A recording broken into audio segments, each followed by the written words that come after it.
This is Amil Dinsio in 1992 when he was picked up in Youngstown on bank burglary charges. He is considered the mastermind of the biggest bank vault heist in U.S. history.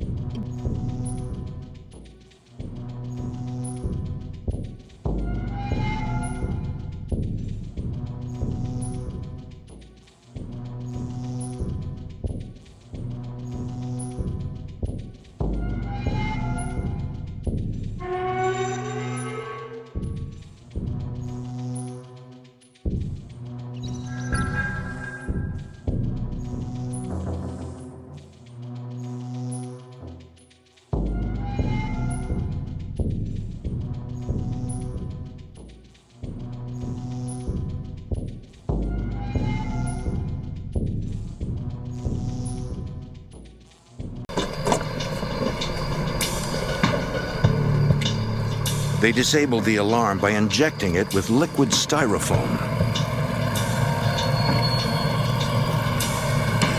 It hardened, freezing the clapper in place and rendering the alarm useless.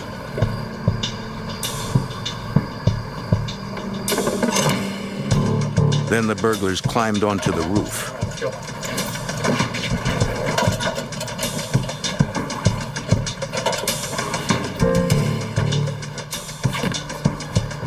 Investigators find tape on a rooftop outlet, suggesting the burglars used the bank's electricity. When agents cannot find fingerprints on the tape, they conclude the burglars wore gloves.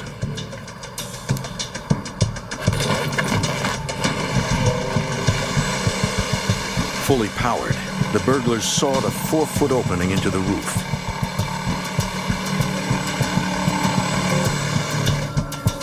Good, good. All right, we're in.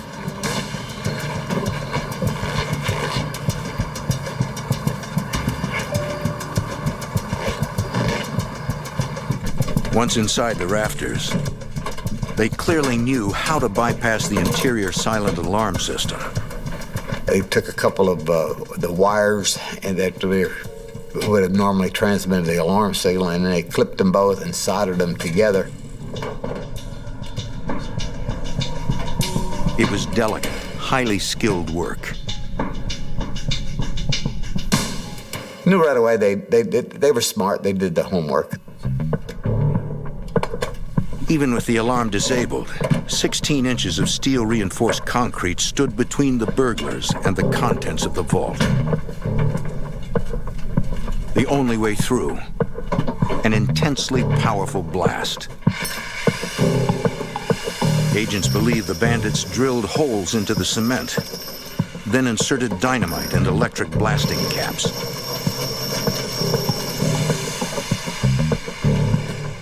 The blast had to be precisely directed to blow through the cement without injuring the burglars or attracting attention. Agents conclude that the burlap fragments in the soil in the vault indicate that the burglars came prepared.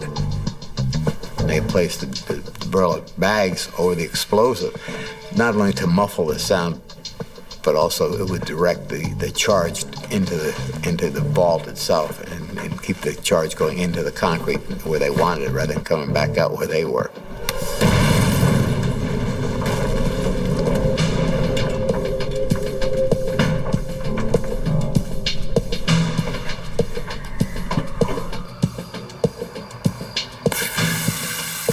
The investigators discover burn marks on the steel rebar that reinforces the cement.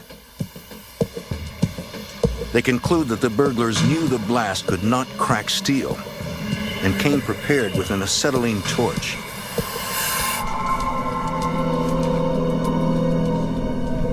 Agents turn their attention to assessing the total loss. Bank officials report $50,000 is missing from cash drawers. But the thieves were not content with the cash. They took the time to break into 458 safe deposit boxes. Investigators find tool marks on the locks of the boxes and deduce the burglars used a pointed instrument and a lot of brute force to break them open one by one. They carefully sorted through every item, leaving behind what they didn't want. Amazingly, the bandits were so methodical that they got in and out without being seen or heard. In 1972, most banks were closed on weekends. Agents conclude that the suspects took full advantage of that fact. Apparently they had been in there several times, in and out over the weekend. They probably went in on Friday night, and they probably didn't get out till late Sunday night. Not only had the burglars pulled off such a lengthy, complex crime, they did it without leaving a single fingerprint. Although investigators do find a brown cotton glove and broken drill bits, neither is unique enough to be traceable.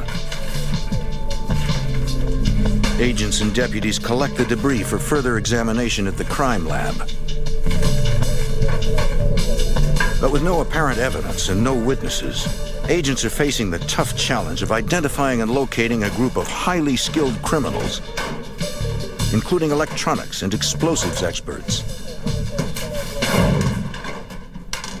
Investigators turn their attention to determining the total loss from the safe deposit boxes. It will be extremely difficult since banks do not keep records of their contents.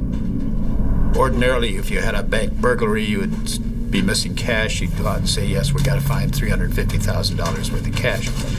At this point, we did not know what was gone. It's a very affluent area. And so the possibilities of a tremendous amount of money and material being lost was evident. Investigators begin the arduous task of carefully sorting and cataloging every item left in the vault.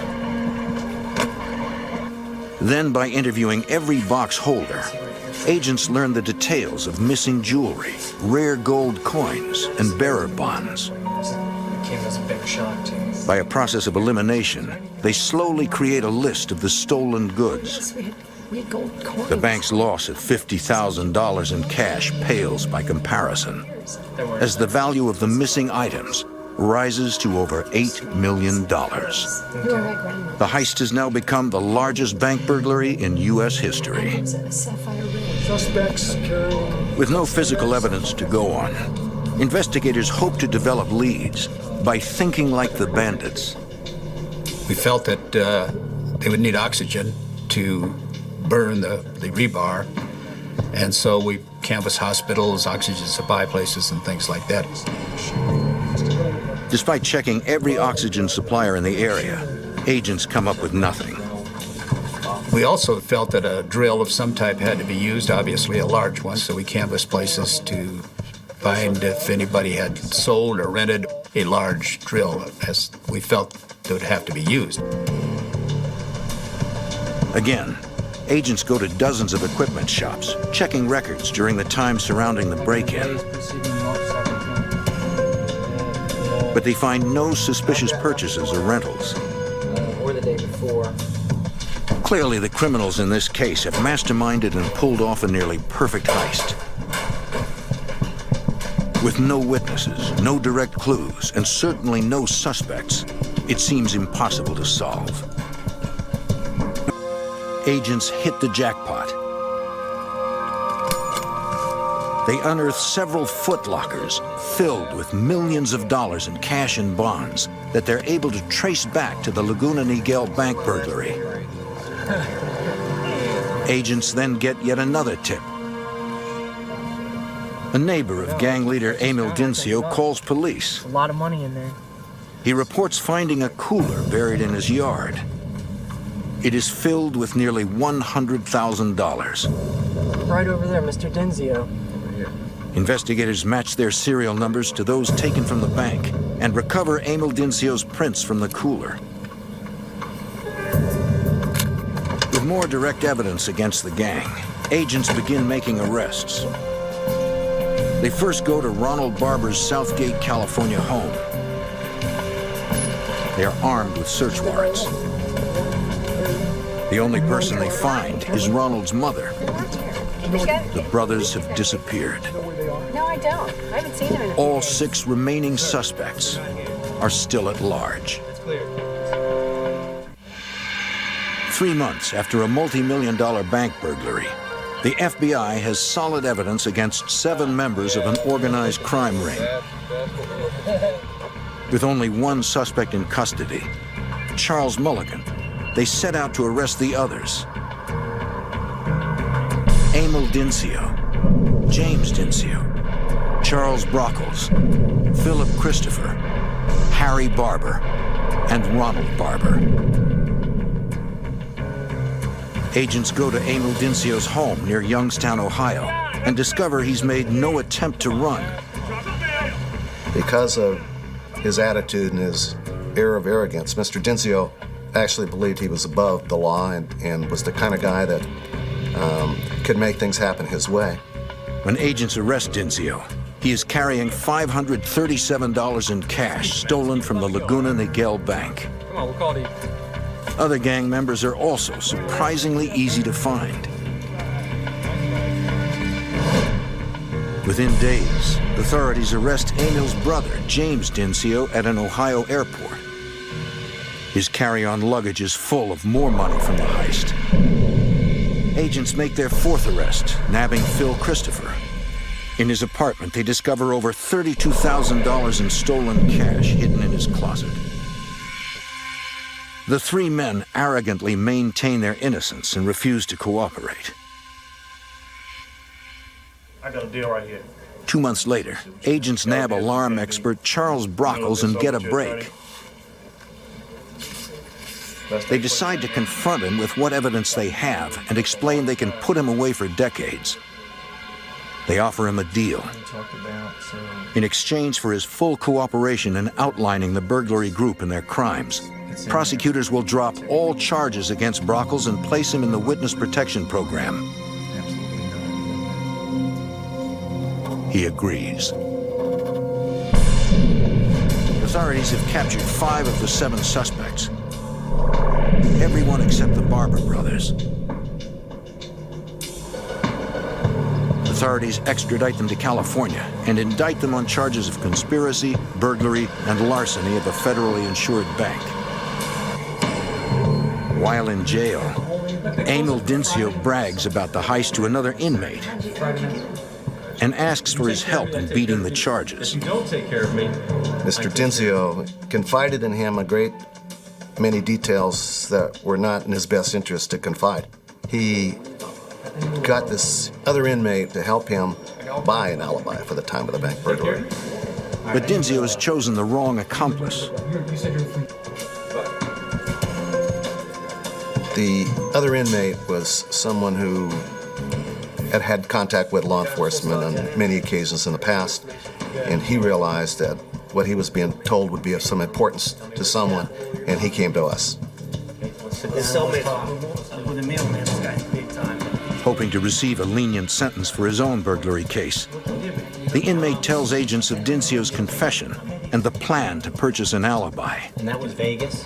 Vegas? Well, that's where his alibi is. The alibi was that Mr. Dinsio was going to be in a hotel room in Las Vegas with a prostitute and with physical evidence that would show that he was there. The FBI sets up a sting. Agents give the inmate a contact to offer Dinsio. The contact is actually an undercover agent who will provide Dinsio's alibi materials. Dinsio takes the bait. At the jail's visitation room, he meets the undercover agent who plays the role of a fixer, a criminal expert in solving problems. Mr. Dinsio received what he asked for. He got a registration card, which he registered in on. He put his fingerprint on it. He got a listing of shows, and he got the name of a prostitute who he was with, and that became part of his subsequent defense. In October 1972, the trials begin in Los Angeles. Amil Dinsio offers his false alibi, but the FBI's undercover fixer testifies about the sting. The jury convicts Dinsio and the other 4 defendants. They receive sentences ranging from 15 to 20 years. But it is not over. 2 two suspects, Harry and Ronald Barber, are still on the run. Within months, the FBI receives a tip that the two brothers are living in an apartment in Rochester, New York. Agents respond, and Ronald Barber answers the door. They arrest him and return him to California, where a jury convicts and sentences him to 15 years. He refuses to say where his brother Harry is. For 8 years, Harry remains a fugitive. I knew him as Brent. She tells agents that her friend has been living with a man who told her he committed a famous bank burglary in California, The other day, only because. What's her name? and that his real name is Harry Barber. It's Harry Barber. Worried and nervous. The woman about tells the FBI that in an attempt to lead a legitimate life, the fugitive is working maintenance at a local campground. Here, you know? Agents move in and arrest him. Hey, Barber. Hey, Barber. The FBI, hands in the air. Drop the wires. Harry Barber is convicted and sentenced to 20 years. Agents can finally close the case on the largest bank burglary in United States history. Authorities believe Amil Dinsio and his gang committed more than a dozen bank burglaries, stealing over $30 million altogether. By putting them away, FBI agents from Ohio to California stopped one of the most sophisticated bank burglary rings of all time.